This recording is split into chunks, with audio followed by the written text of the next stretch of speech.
Na poziv Dragoslava Šinika, predsjednika Gradiškog udruženja za pomoć mentalno nedovoljno razvijenim licima, članovi udruženja Svitac iz Knjaževca boravili su na manifestaciji Svi smo mi dio vas, koja je okupila oko 2000 dece sa smetnjama u razvoju.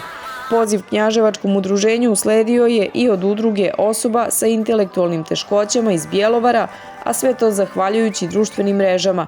Zajednički ciljevi i vizija doprinijeli su jednom novom prijateljstvu i partnerstvu između organizacija civilnog društva. Ovom prilikom izražavam veliku zahvalnost i veliku sreću i ponosan sam na suradnju koju smo ostvarili sa udruženjem Svitac iz Knjaževca.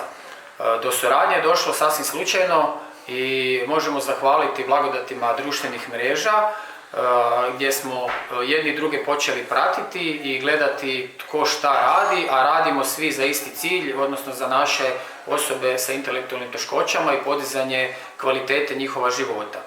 Šta za nas to znači? Pa prvenstveno, evo, na početku sam rekao i oduševljen sam sa tom suradnjom, zato što smo se prepoznali i vidjeli smo da inkluzija i djelovanje u nekakvom pozitivnom smislu, razvijanje empatije ne poznaje granice, mi rušimo sve granice i uopće je totalno nebitno iz koje ste države, iz koje ste regije, znači prepoznali smo isti cilj, imamo istu misiju, istu viziju i evo kažem, to što radimo, to nije radno mjesto, mi to radimo iz srca i ja kažem to je neki poziv i svi članovi udruge koju ja vodim su kao moja obitelj, a evo tako sam isti dojam dobio i pri posjeti vašeg udruženja Svitac kada su došli tu kod nas u Bjelovar, znači to su sve osobe iskrene, otvorena srca i jednostavno je to poziv, druženje, inkluzija, jedno rušenje barijera i uvažavanje različitosti. Mogu reći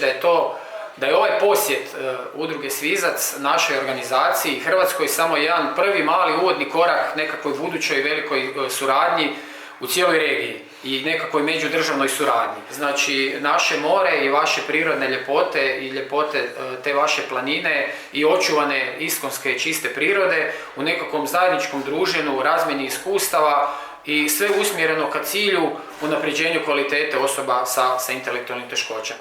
Za naše svice organizovan je i prijem u gradskoj kući u Bjelovaru, gdje ih je dočekao zamjenik gradonačelnika Igor Brajdić, koji je izrazio veliko zadovoljstvo i pohvalio međusobnu saradnju dva udruženja. Organizacija civilnog društva jako je važna, jer su organizacije civilnog društva upravo najvažniji u promicanju tog prava na život u zajednici, prava na život dostojan čovjeka. Smatram da našom međusobnom suradnjom možemo puno postići kako bi se unaprijedila kvaliteta življenja osoba s intelektualnim teškoćama u regiji.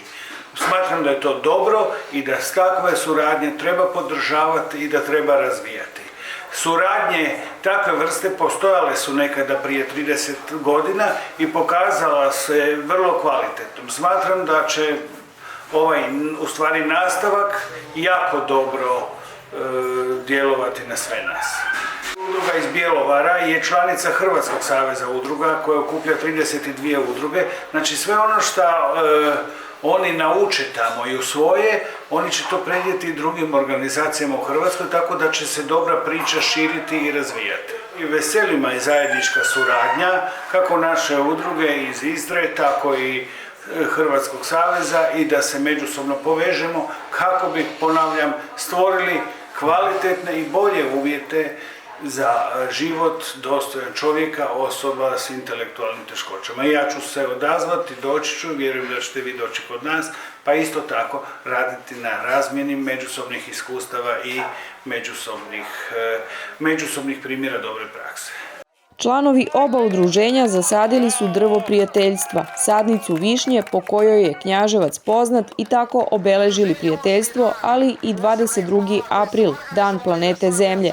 Dva udruženja otvorila su vrata za dalju saradnju, ali i saradnju opština Knjaževac i Bjelovar.